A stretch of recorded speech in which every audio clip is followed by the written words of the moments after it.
Radio. Les Français parlent au français. Les carottes sont cuites. Les carottes sont cuites. Sud Radio Berkov dans tous ses états. Il y a exactement 2 semaines, lundi, donc, nous recevions Dora Muto et Marguerite Stern pour leur essai Transmania. Nous avions consacré 1 heure à cet essai qui est paru aux éditions Magnus et qui contenait beaucoup de choses intéressantes. En tout cas, on était heureux, et on l'est toujours, de les recevoir. Et Mamma Mia, le tsunami, ça sort, et puis ça y est, c'est le volcan, c'est l'explosion, et j'ai envoyé à l'une d'entre vous en disant, de toute façon, vous avez gagné, parce qu'on en parle, et vous le savez très bien, l'adage, qu'on en parle mal, quand on en parle du bien, on en parle, sauf quand il y a des menaces, quand il y a de la violence, quand il y a des choses comme ça ne va plus. La liberté d'expression, ce n'est pas un match où on donne des lions à manger aux chrétiens ou des chrétiens à manger aux lions. C'est pas ça, hein. C'est la discussion. La moindre des choses, vous n'êtes pas d'accord, vous discutez. On en parle tout de suite. Sud Radio André Berkov. Ça balance pas mal. Berkov dans tous ses états, ça balance pas mal sur... Mais on est en 2024, et en 2024, ce n'est plus le problème. En tout cas, c'est le problème. Qu'est-ce que c'est qu'une femme? Qu'est-ce que c'est qu'un homme? Qu'est-ce que c'est qu'un trans? Eh bien voilà, il y a eu donc ce livre, il y a des projets de loi qui sont déposés, il y a énormément de choses. On va en parler avec Dora Muto et Marguerite Stern, parce que ce livre a mis, entre autres, le feu aux poudres. Vous dites le feu aux poudres, mais comment? Eh bien, écoutez ce qui s'est passé hier. Il y a eu des dizaines de manifestations contre la transphobie. C'est pas Transmania. Transmania, c'est pas un livre transphobe, et elles en parleront. Mais il y a eu ceci, écoutez. Leur but, c'est de génocider les personnes trans. De plus en plus, on a une offensive anti-trans qui est en train de se faire partout dans le pays. À l'Assemblée nationale, au Sénat, on a des textes de loi qui sont amenés, des textes de loi qui vont probablement et peut-être être votés. On a une culture anti-trans qui est en train de se mettre en place en France, avec des livres, avec des personnes qui font pression, avec des groupes de pression qui sont en place absolument partout. Ce rapport préparait même de punir les médecins qui aideraient les personnes trans mineures à faire des transitions. Ce rapport demande aussi le rétablissement des thérapies de conversion pour les personnes trans en France. C'est un contexte fascisant qui fait que même s'il s'attaque à des minorités, pour le moment, ça va devenir de plus en plus grand, et on va avoir un contexte de plus en plus radical qui va ne plus laisser la place à personne. Alors, avec des livres, contexte fascisant. Alors, Dora Muto, Marguerite Stern. Alors, vous contribuez à quoi? Qu'est-ce qui s'est passé? Racontez-nous. Alors, ce qui s'est passé, c'est que depuis la sortie du livre, il y a beaucoup de réactions du monde trans et du monde institutionnel aussi. Déjà, quand on a eu des publicités dans Paris, les publicités ont été décrochées par JC Déco, qui a reçu un ordre de la mairie de Paris.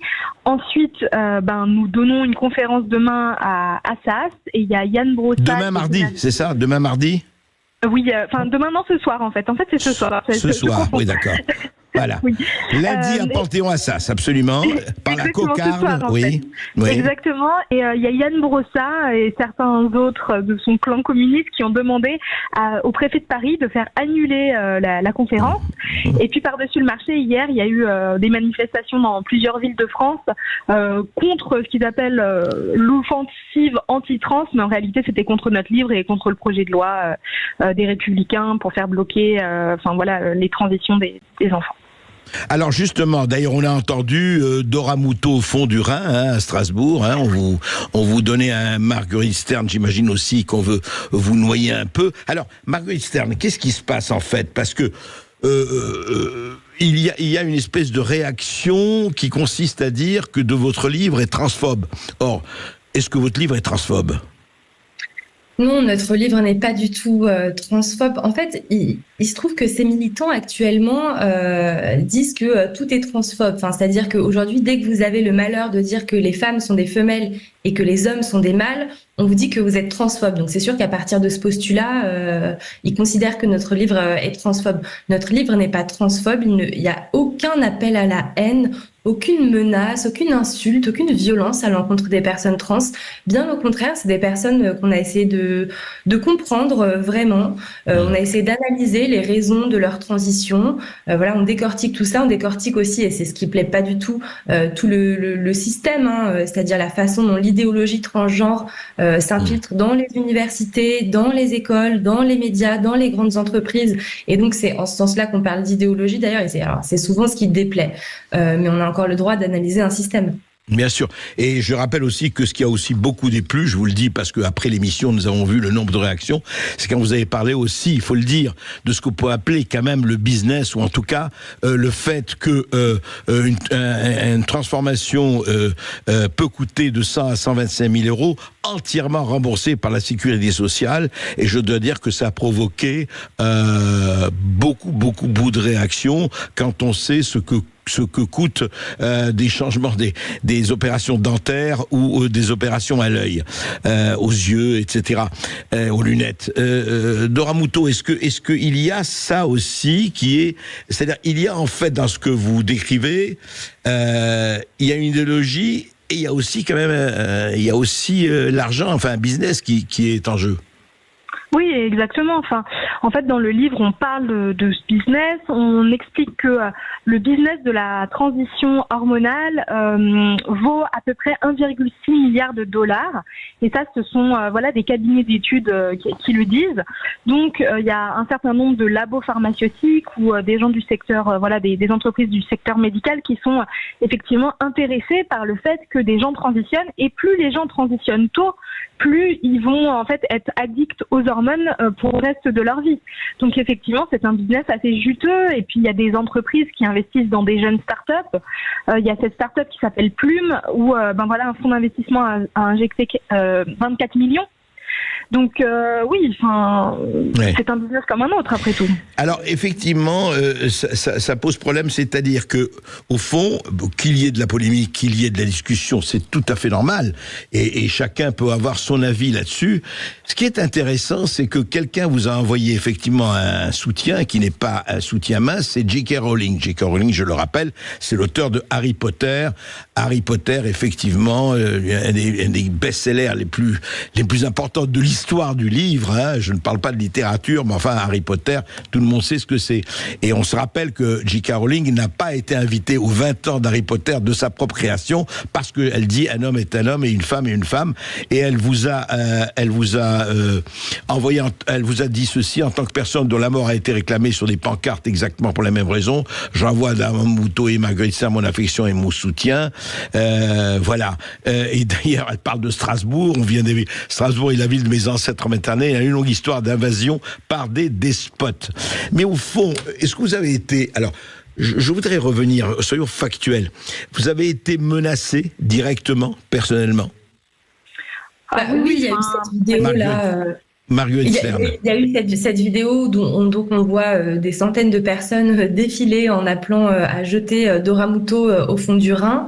Moi, il y a des gens qui ont défilé avec une pancarte qui représente ma décapitation.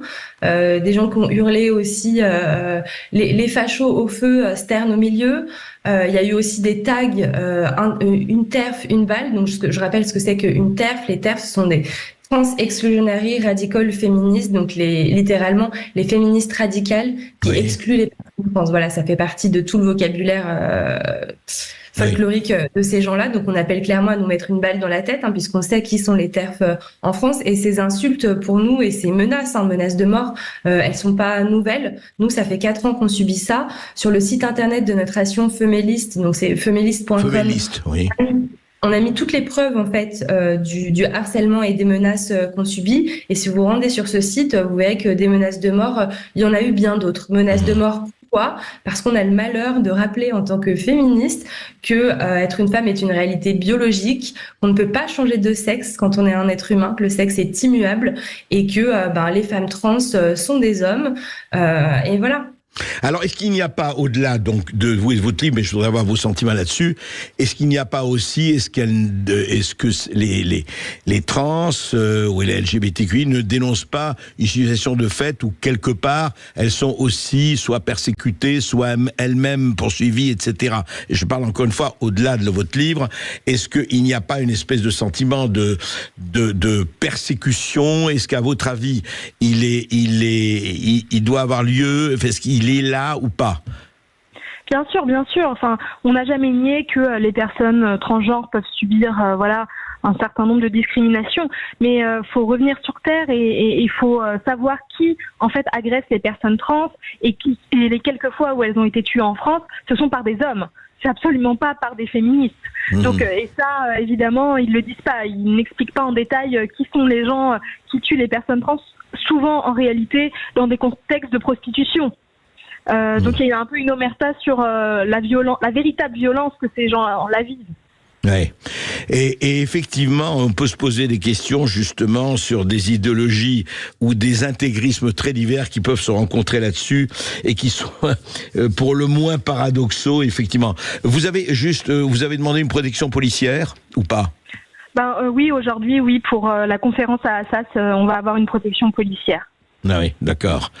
Et en fait, vous allez quand même continuer, vous allez vous battre parce que le livre marche, je crois, très bien. Il est en tête des ventes sur Amazon.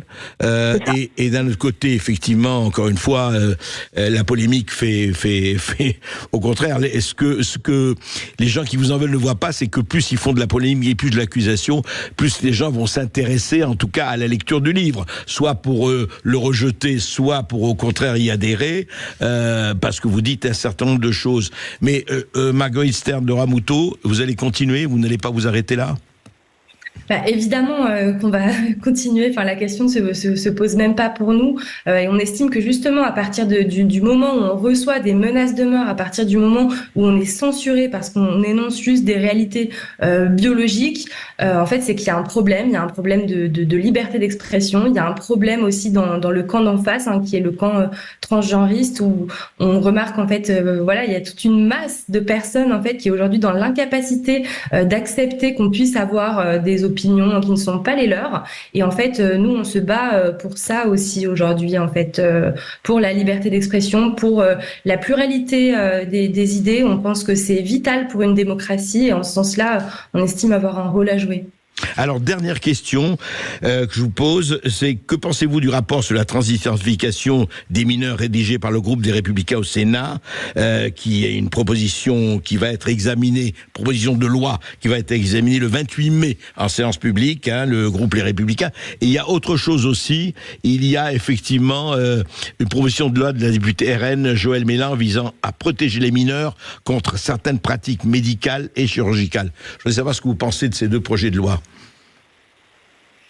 Le projet de loi en tous les cas, moi on a lu le rapport des Républicains qui a été mené par Jacqueline Eustache-Brinio. Elle a fait un travail sur plus d'1 an, donc c'est vraiment un rapport très conséquent, extrêmement documenté. Elle a reçu beaucoup de personnes en audition, y compris des personnes qui sont pour donner des bloqueurs de puberté aux enfants. Enfin, vraiment, elle a fait ce travail-là d'écouter tout le monde. Ouais. Et puis, elle est arrivée finalement à des conclusions similaires aux nôtres. C'est-à-dire que, les transitions médicales pour les enfants, en fait, ça pose un certain nombre de problèmes médicaux en fait pour les enfants, de problèmes de santé. On le voit aujourd'hui dans des pays comme la Suède, la Finlande, le Royaume-Uni où on a arrêté de faire ça, et on voudrait que la France s'aligne sur ces pays-là qui ont essayé, qui ont vu que ça donnait des catastrophes et qui ont décidé d'arrêter. Donc évidemment, on soutient ce projet de loi. Et de Ramoutot, pour le projet de loi visant à protéger les mineurs contre certaines pratiques médicales et chirurgicales en matière de transition de genre, vous en parlez aussi dans votre livre? Oui, évidemment. Après, le rapport du RN, pour être honnête, on l'a pas encore examiné, donc je pourrais pas en dire plus là-dessus. D'accord. Écoutez, en tout cas, tenez-nous au courant. J'espère que ça va bien se passer à Panthéon-Assas pour vous. Et je pense quand même que oui. Et puis encore une fois, je rappelle quelque chose de très simple. Que vous soyez pour, que vous soyez contre. Il est impensable de vouloir arrêter un débat de vouloir casser, de dire non, on ne discute pas avec. Oui, quand ce sont des appels à la haine, oui, quand ce sont des appels au racisme, et simplement, là, quand il s'agit d'un débat sur un sujet extrêmement important, effectivement, eh bien, débattez, confrontez les idées, ne confrontez pas les armes. Il faut toujours préférer les armes de la parole à la parole des armes, parce qu'on sait ce que celles-ci deviennent. Merci à vous. Merci. Merci beaucoup Dora Muto et Marguerite Stern. Et restez bien avec nous, on se retrouve tout de suite pour les Perles huées Bravo de André Berkoff. À tout de suite sur Sud Radio. Sud Radio. Sud Radio. Parlons vrai. Sud Radio.